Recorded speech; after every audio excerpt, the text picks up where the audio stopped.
With so many different platforms, TikTok, LinkedIn, YouTube, and their purposes evolving daily, navigating social media can be, well, complicated.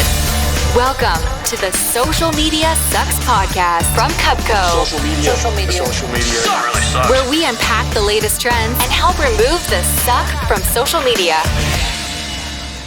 This is called the good, the bad, and the ugly of influencer marketing.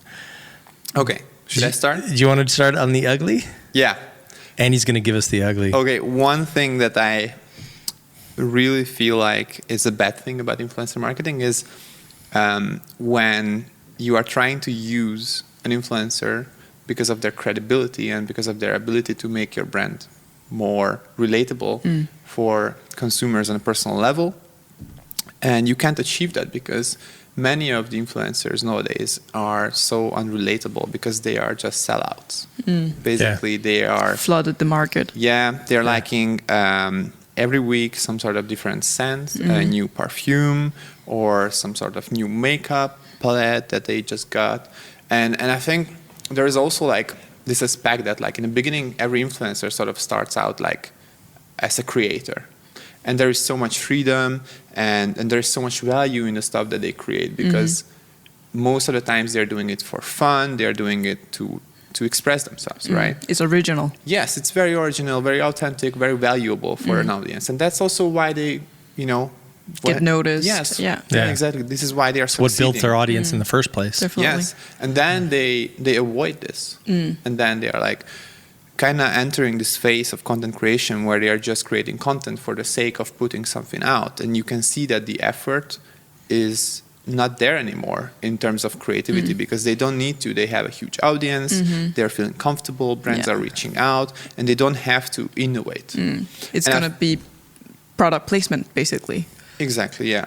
Yeah, it's a billboard. I mean, Yeah. I call them billboard influencers because they Yeah. literally are just a billboard. They're a space to put an ad on. It's not the greatest. Yeah, and it kind of makes me sad because I think there were like a lot of great creators out there who became billboards, sort of, or human billboards. And I think it just kills the joy and it kind of... Kills the joy. Of buying stuff. You're killing my joy, man. No, but... I was really into your content and then you killed my joy. Just unfollow.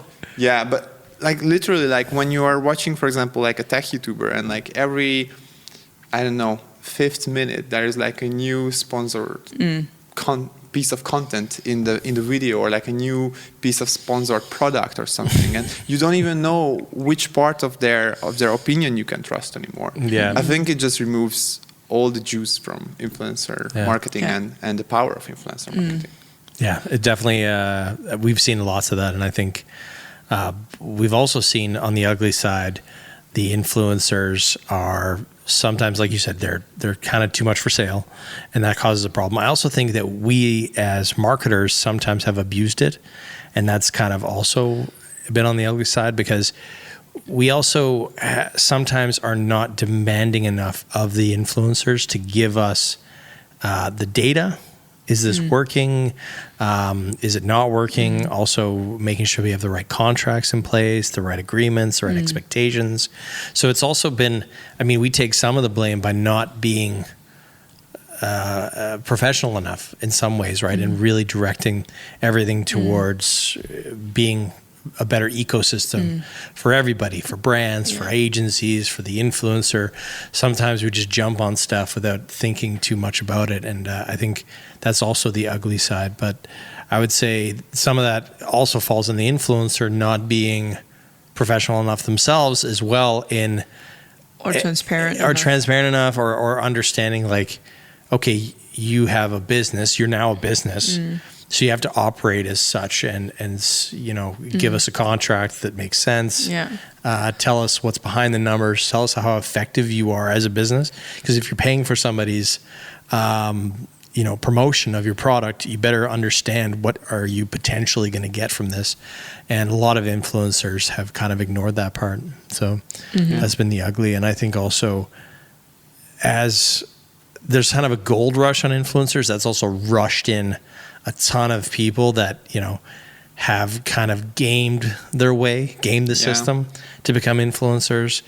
We've seen this ourselves. For example, we see and we've done it for brands as well, and we've helped them, and some work really well. But loop giveaways where an influencer is basically giving away a bunch of stuff for the follows, high value stuff, and then it's also about getting those people to follow the brands that they're sort of promoting, right, and follow them. So it creates like 20, 30,000 new followers for maybe $5,000 or something like that, and brands can really grow. But then the question is, how loyal? Yeah, exactly. And are these people just there for the giveaway?